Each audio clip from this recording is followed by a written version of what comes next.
तो हेलो दोस्तों, आपका स्वागत है हमारे चैनल एजुकेशन हब पर। आज हम 10 दिन का ब्रेक लेके वापस आए हैं हम। और ये ब्रेक था, एक वैकेशन का ब्रेक था। और उसके बाद हम आज फिर कंटिन्यू करने वाले हैं। हमारा क्लास 6 का तो खत्म हो चुका था सिलेबस।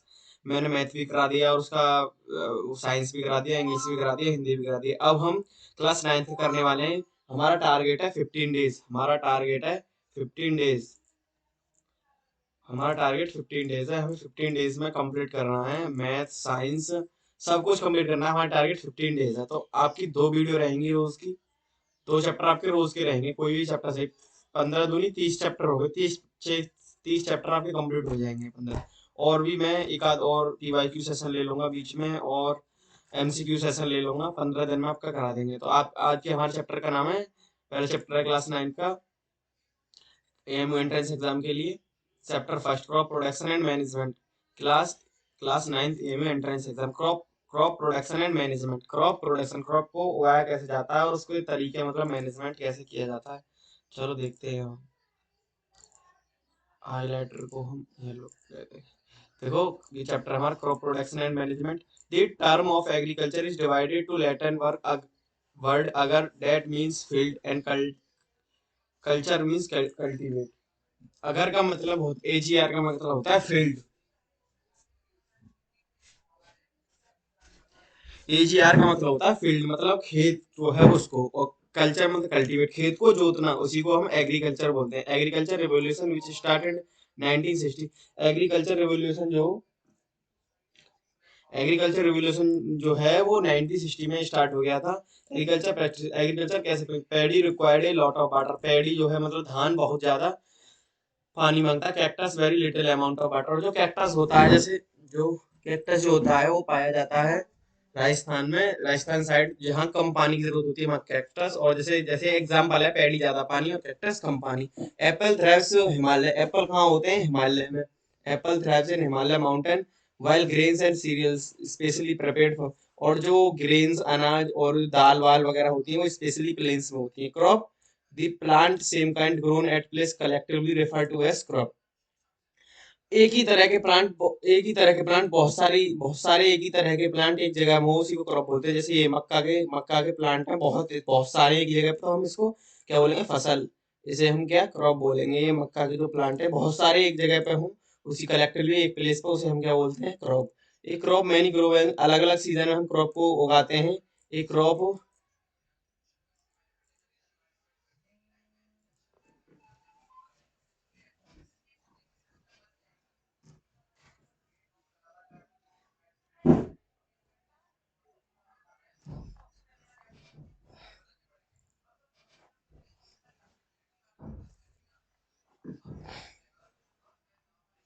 चलो देखते हैं। एक क्रॉप मैनी ग्रो सीजन, अलग अलग सीजन में ह्यूमिडिटी रेनफॉल उनके लिए अलग अलग चाहिए। क्रॉप के लिए, क्रॉप जितनी भी हैं उनके लिए अलग अलग सीजन चाहिए बोने के लिए, अलग अलग चीज। जैसे दी क्रॉप थ्री टाइप, हमने 3 टाइप्स की कैटेगरी में डिवाइड किया है। खरीफ क्रॉप, खरीफ कौन सी? This crop grown in rainy season between June to October. जो जो क्रॉप जून टू अक्टूबर के बीच में बोई जाए हैं वो उन्हें खरीफ क्रॉप बोलते हैं। The kharif crop are dependent upon south western monsoon. जो खरीफ क्रॉप है वो डिपेंड है साउथ वेस्टर्न मानसून पर। खरीफ क्रॉप जो है डिपेंड है। Example of kharif crop: paddy, मेज, सोयाबीन, ग्राउंडनट एंड कॉटन। जो जून और अक्टूबर के बीच में बोई जाए वो खरीफ क्रॉप होती है। जैसे पैडी धान बोए जाते हैं, मक्का बोई जाती है, सोयाबीन बोया जाता है, ग्राउंड नट बोया जाता है, कॉटन बोया जाता है, ये सब खरीफ क्रॉप है। अब rabi crop, these crops are grown winter season. ये winter season between October and March. ये अक्टूबर और मार्च के बीच में। Are not dependent upon monsoon. ये मानसून के ऊपर डिपेंडेंट नहीं होता। और खरीफ क्रॉप मानसून के ऊपर डिपेंडेंट होता है, क्योंकि जो पैडी उसे ज्यादा पानी चाहिए, इसलिए मानसून के ऊपर वो डिपेंडेंट रहता है। और ये राबी क्रॉप की जितनी भी है मानसून के ऊपर डिपेंड नहीं रहते। जैसे example of rabi crop: beet, जैसे गेहूं, legumes plants, clover, pea, gram, mustard, जो भी ठंड में होने वाले हैं वो उन्हें क्या बोलते हैं? राबी क्रॉप। जायद क्रॉप, जैसे these are grown in summer season between March and June. ये मार्च और जून के बीच में किए जाते हैं। Example of zaid crop: muskmelon, cucumber, watermelon, groundnut and bitter gourd. जैसे अब जो टाइम है वो यही है, मार्च के। अब अप्रैल शुरू हो गया, अब जैसे खीरा आएंगे, और देखो मूंग, मस्क मेलन, जैसे तरबूज, खरबूज और ये सब गटर गार्ड लो, ये सब इसी टाइम पे आएंगे। देख लो मैंने एक कैटेगराइज कर दिया है, आप इसे याद कर लेना और आप यहाँ से क्वेश्चन बनता है हर बार, जैसे क्वेश्चन बनता है इन तीनों क्रॉप से क्वेश्चन बनता है, एग्जांपल दे देता है कौन सी क्रॉप है, या पूछ लेता है कितने कितने प्रकार की होती है क्रॉप, या फिर कोई सी भी क्रॉप के एग्जांपल दे देगा एक और उसमें पूछ लेगा इसमें से रबी क्रॉप कौन सी है, ज़ैद कौन सी है, जायद कौन सी है या राबी कौन सी है, ऐसे पूछ सकता है। इसमें सब कुछ लिखा हुआ, मार्च टू जून जो भी है सब कुछ लिखा हुआ है। आगे चलते हैं, type list of common crop plant, जैसे सीरियल्स, सीरियल्स कौन कौन से होते हैं, जैसे paddy and wheat, pulses gram, pea and beans, root crop sweet potato, sugar crop sugar cane and bitter gourd, bitter root, fibre crop jute and cotton, oil seed mustard groundnut and flower, tuber crop potato and tapioca, plantation crop coffee and, जैसे पूछ लेता है ये tuber crop आपने सुना नहीं होगा नाम, तो इसमें से पटेटो ट्रोपिको दे देगा, पटेटो नहीं देगा ट्रोपिको दे देगा, तो इसलिए आपको घुमा देगा, आपको पता नहीं चलेगा। ओरिएंटल क्रॉप हॉरिकल्चर क्रॉप उन्हें बोलते हैं हम, जो सब्जी या फल के फल होते हैं उन्हें हॉरिकल्चर क्रॉप बोलते हैं। वेजिटेबल में टमाटो स्पिन, ऑर्नामेंटल पूछ लेगा, आपको ऑर्नामेंटल नहीं पता पड़ेगा, ऑर्नामेंटल प्लांट कौन से होते हैं, कॉटन, कैक्टस, बैगनविलिया, टाइप्स जैसे फ्लावर फ्रूट, ये तो आपको पता है। ऐसी चीजों को देखते हैं वो, ornamental, tuber, fibre, cereal, cereals, इसको देखते हैं। Earthworm are also known as nature of plugs है, अर्थवॉर्म जो होते हैं, जो गिलोड़े जो होते हैं ना, ग्लोड़े बोलते हैं हिंदी भाषा में, वो जो जो किसान है उसके फ्रेंडली माइक्रोब्स होते हैं, उसके फ्रेंड की तरह होते हैं, जितने ज्यादा उसमें वो पाए जाएंगे अर्थवॉर्म उतनी ही प्लग शेयर होती है। Telling and ploughing, the process of losing and turning the soil is called plowing। Losing and turning, soil को लूज करना और टर्न करना, उसी को हम क्या बोलते हैं, जुताई बोलते हैं। जैसे आपने देखा होगा ट्रैक्टर जुताई जो करता है वो जमीन को फाड़ता चला जाता है, लूजिंग एंड टर्निंग उसे लूज कर देता है हवा अंदर पास करने के लिए, losing and turning the soil इसका, इस तरह का होता है उसका जो, इस तरह का होता है, वो जमीन में घुसता चला जाता है, जमीन में घुसता चला जाता है। सोइंग बोना, the process putting the seed is called sowing, seed को उसमें पोटे करना, बोना उसी को सोइंग बोलते हैं। मैं ज्यादा कुछ नहीं करा रहा हूँ, खाली एग्जाम के पॉइंट ऑफ व्यू से करा रहा हूँ, क्योंकि एग्जाम आने वाला है, 2 तारीख डेट आ चुकी है एग्जाम की, 2 तारीख फाइनल डेट आ चुकी है। 6 क्लास का तो मैंने सब कुछ करा दिया, बस खाली रिवीजन बाकी है। अब मुझे 9th क्लास का कराना है, तो इसलिए 15 दिन का इसीलिए टारगेट है, और टीचर वगैरह बहुत ज्यादा कराते हैं, मैं इतना नहीं करा रहा, बस ये आपने पढ़ लिया तो आपका नाम आ जाएगा उसमें। बिफोर सोइंग, बोने से पहले, selection of seed very important, seed का सिलेक्शन करना very important, these are solo healthy and good, healthy and good seed हमें बोने के लिए बोना बहुत जरूरी है। जैसे एग्जांपल लेते हैं हमें, जैसे एक ये हमने, इसमें हमने पानी भर दिया,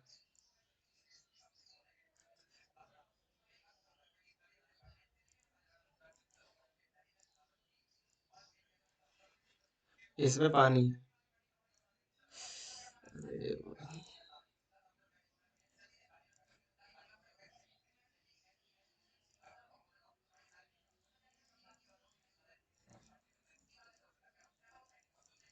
इसमें वाटर फिल है,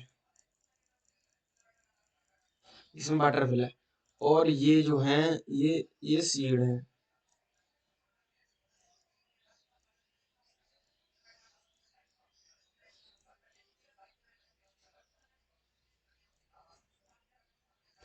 जो सीड, अब देखो समझो, जो सीड ऊपर होंगे, जो सीड ऊपर होंगे वो होलो सीड होंगे, होलो सीड जो खाली होंगे, और जो सीड नीचे होंगे वो हेल्दी सीड होंगे। इसीलिए पहले सीड, सीड को अच्छी तरह से पोटिंग करना जरूरी है, before sowing the seed is very important sorry.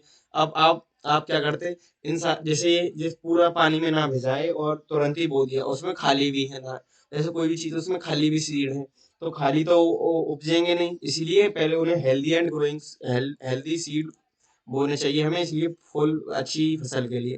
Broadcasting में फ्यू मेज है, जिसको भी बखेर के बोया जाता है हाथ से, उसे ब्रॉडकास्टिंग बोलते हैं, स्प्रे की तरह। ये फीड लाइक बाजरा मेज स्पाइड, जैसे स्प्रे की तरह जैसे करते हैं, फील्ड इंसेंटिव कोटिंग दी सोइल, ब्रॉडकास्टिंग, जिसे हम हाथ से बखेर के बोते हैं उसे हम ब्रॉडकास्टिंग बोलते हैं। सीडलिंग, सीड जैसे जो पैडी होता है उसकी हम सीडलिंग करते हैं, पहले कहीं नर्सरी में उसको उगाते हैं और उसके बाद खेत में लगाते हैं। इज नॉट डायरेक्टली, ये डायरेक्टली क्रॉप नहीं होती है, instead to the first sown small plot, इसे हम स्मॉल प्लॉट है नर्सरी में उगाते हैं, allotted into seedling paddy or vegetable such as tomato and onion, इनके हम पहले पौध जो बोलते हैं पौध करते हैं, उसके बाद उसे हम लगाते हैं मैनर, जो देसी खाद जो बोला जाता है गोबर खाद, उसे हम मैनर बोलते हैं। Manure is the organic substance obtained from plant animal waste and urine, vegetables, fruits and peels। तो सड़े हुए प्लांट वगैरह वो होते हैं ऑर्गेनिक, उनसे बनता है गोबर खाद एनिमल से, उसे हम बोलते हैं क्या, मैन्योर। और आगे चलते हैं।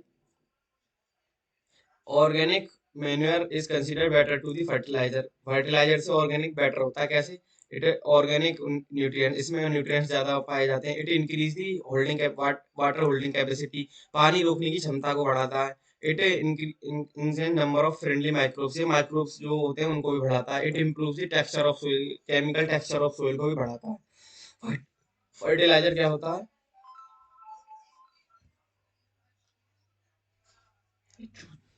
किया है वो, hello,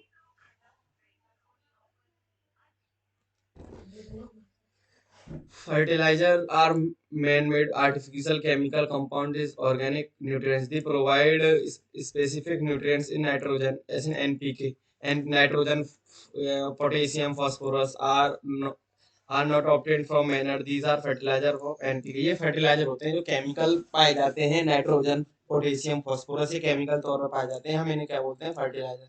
different between fertiliser and manure, मैंने बता दिया फर्टिलाइजर ऑर्गेनिक केमिकल कंपाउंड है, आर्टिफिशियल फैक्ट्री में प्रिपेयर होता है, डज नॉट प्रोवाइड ह्यूमस, ये ह्यूमस प्रोवाइड नहीं करता है सोइल को। इट ह्यूमस प्रोवाइड नहीं करता, poor organic nutrients, it is rich organic, इसमें क्या क्या रिच पाया जाता है, ज्यादा nitrogen phosphorus and potassium। Manure, it is the natural substance है decompose of animal plant waste से, इट कैन प्रिपेयर फील्ड में रिच, और इसमें रिच ऑर्गेनिक होता है, जो lot of humus of the soil comparatively organic, इसमें ऑर्गेनिक इनऑर्गेनिक ऑर्गेनिक से कंपैरेटिवली ज्यादा होता है। जैसे ये जो बखेर रहे हैं, ये मैन्योर बखेर रहे हैं धानों में। Fallowing process of leaving uncultivate from one or more season, एक या एक से ज्यादा सीजन जो क्रॉप वो फील्ड है वो खाली पड़ा रहता है, उसे हम फ्लोइंग बोलते हैं। जैसे बंजर जमीन जो बोलते हैं, उसी को बोलते हैं बंजर जमीन, उसे फ्लोइंग बोलते हैं। Crop rotation, the method of replacing of the nutrients, reducing the cultivation of same crops after year to season, growing another crop alternatively so the soil is dependent of any nutrients, this is known as crop rotation। जो भी जो मतलब जैसे अब एक बार हमने गेहूं कर दी है तो उसके बाद बाजरा, अगर हम बार बार गेहूं करते रहेंगे ना उसमें तो उसकी जो न्यूट्रिएंट्स हैं वो वापस नहीं आएंगे। अब हमने बाजरा कर दिया, उसके बाद हमें जो, अगर हम अरहर कर दें तो उसमें उसके जो न्यूट्रिएंट्स हैं वो वापस आ जाएंगे, क्योंकि अरहर के नीचे जो छोटे छोटे वो पाए जाते हैं, उसमें राइजोसोम्स बैक्टीरिया पाया जाता है, राइजोबियम बैक्टीरिया पाया जाता है, जो कि उसके नाइट्रोजन फिक्सिंग का वर्क करता है। Nitrogen fixing rhizobium bacteria. Mixing crop, जैसे जैसे उसी खेत में कहीं, उसी खेत में गेहूं है और उसी में अरहर है, या उसी में कोई और है, जैसे और कोई चीज है, उसी में गेहूं है, उसी में बाजरा है, जैसे ये होती है मिक्सिंग क्रॉप। टू और more crops together same field, एक फील्ड में साथ साथ दो अलग अलग क्रॉप बोई जाए उसे हम मिक्स्ड क्रॉप बोलते हैं। Irrigation, supply of required plants in crop is called irrigation, water की सप्लाई करना जितनी प्लांट को रिक्वायर्ड है हम उसी को इरिगेशन बोलते हैं, सिंचाई। Irrigation method two type, sprinkler system और ड्रिप सिस्टम। स्प्रिंकलर मतलब जैसे ये एक डंडी है, इसके ऊपर से यहाँ से पानी गिरता है, एक वो घूमता रहता है जो उसको पानी को वो इधर उधर बिखेरता रहता है। और ड्रिप सिस्टम ऐसे एक पाइप है, उसमें छोटे छोटे छेद कर देते हैं पौधे के पास, तो वहां से बूंदा गिरती रहती है, उसे हम ड्रिप सिस्टम बोलते हैं। Excess supply of water to crop, water logging और एक्सेस, इसमें यही सब लिखा हुआ। अब जैसे लॉगिंग क्या होती है, some ultimately lodging compare to damage crop case the में।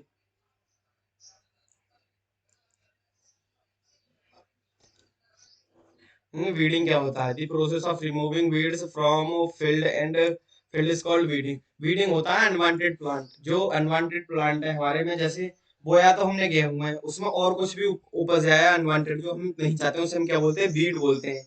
दी कॉमन वीडिसाइड, जैसे वीड को खत्म करने के लिए क्या क्या चाहिए, डेलकॉन, मेटासोलर, सेंसाइजन, 2,4-D, ये वीड को खत्म करने के लिए काम आती हैं। The organism cash damage to make human consumption refer to pest, जैसे पेस्टिसाइड वो आ जाते हैं, हम उन्हें मानेंगे पेस्ट कैसे 30% loss after two production, 30% loss कर देता है प्रोडक्शन को। Pesticide is the poisonous is use for kill in a field this called pesticide, जो पॉइजनियस वो होता है केमिकल, वो उसको किल करने का काम आता है pesticide. Rodenticide is use for rodents such as rats, rodenticide जो होता है जो कुतरने वाले जानवर होते हैं उनको मारने के लिए। इंसेक्टिसाइड जो जैसे which is the eggs, larva, adult insect को मारने के लिए insecticide. Harvesting crop, the process of cutting and gathering crop of the field is crop is have method, पकी हुई फसल को काटने को हम क्या बोलते हैं, harvesting. Threshing separating of grains from chaff, husks and, हम सीड उसमें से ग्रेन को, अनाज को, जो भूसा होता है उसमें से अलग करने को थ्रेसिंग बोलते हैं। Animal husbandry, the rearing of animal on a large scale is known as animal husbandry, हम पशुओं को लार्ज स्केल पे पालते हैं, जैसे डेयरी, उसे हम क्या बोलते हैं, animal husbandry. Milk animal, a few animals provide us milk, कुछ एनिमल हैं जो मिल्क प्रोवाइड करते हैं हमें, कुछ एनिमल मिल्क प्रोवाइड करते हैं, उसमें मिल्क में protein, vitamin, these animals are called milk animal, उन्हें मिल्क एनिमल बोलते हैं। Cow, buffalo, goat and sheep. वॉलियर्स, बर्ड्स स्पेशली जो बड़ी मात्रा में बर्ड्स को पाला जाए, पक्षियों को, से हम उन्हें क्या बोलते हैं, बॉयलरीज। और pisciculture, the rearing of fish and large scale, fish को लार्ज स्केल पे पाला जाए उसे हम क्या बोलते हैं, पेसिकल, जो तालाब वाला में मछली पालन होता है उसी को हम क्या बोलते हैं, pisciculture. Apiculture, the rearing of honey bee, honey bee आपने देखा होगा, बड़े बड़े डिब्बे रखे होते हैं सफेद कलर के, हनी बी, उनमें हनी बी को पाला जाता है, उसी को बोलते हैं पेसिकल्चर। तो हमारा आज का चैप्टर यहीं खत्म होता है, बहुत छोटा सा चैप्टर था, यहीं से क्वेश्चन बनेंगे, ज्यादा और कहीं बाहर से क्वेश्चन नहीं जाने वाले, क्वेश्चन सारे यहीं से रहने वाले हैं। एक भी क्वेश्चन अगर बाहर से चला जाए तो मेरी वीडियो को देखना बंद कर देना, सारे क्वेश्चन इसी वीडियो से बनने वाले हैं। जो भी क्रॉप प्रोडक्शन एंड मैनेजमेंट का क्वेश्चन होगा, इससे बाहर कोई भी क्वेश्चन नहीं जाने वाला, टोटल क्वेश्चन यहीं से आने वाले हैं, जितने भी आप इसको एक बार देख लेना, यहाँ से क्वेश्चन जरूरी फंसता है। मैं इंपोर्टेंट चीज बता दे रहा हूँ। और इसमें मैन्योर फर्टिलाइजर, एनपीके की फुल फॉर्म भी पूछ लेता है, एनपीके की फुल फॉर्म क्या होती है, एनपीके है, फास्फोरस पहले आता है, पोटेशियम बाद में आता है, कहीं वो के माने पोटेशियम होता है, पी माने फास्फोरस होता है, के माने होता है पोटेशियम, और एन माने नाइट्रोजन, और के माने पोटेशियम, और पी माने फास्फोरस। ठीक है, अब आप समझ ही गए होंगे। तो हमारी वीडियो को यहीं यहीं हम लास्ट करते हैं। हमारे चैनल को लाइक एंड सब्सक्राइब करें आगे वीडियो देखने के लिए, हमको सपोर्ट करें, तभी हम आपको सपोर्ट करेंगे।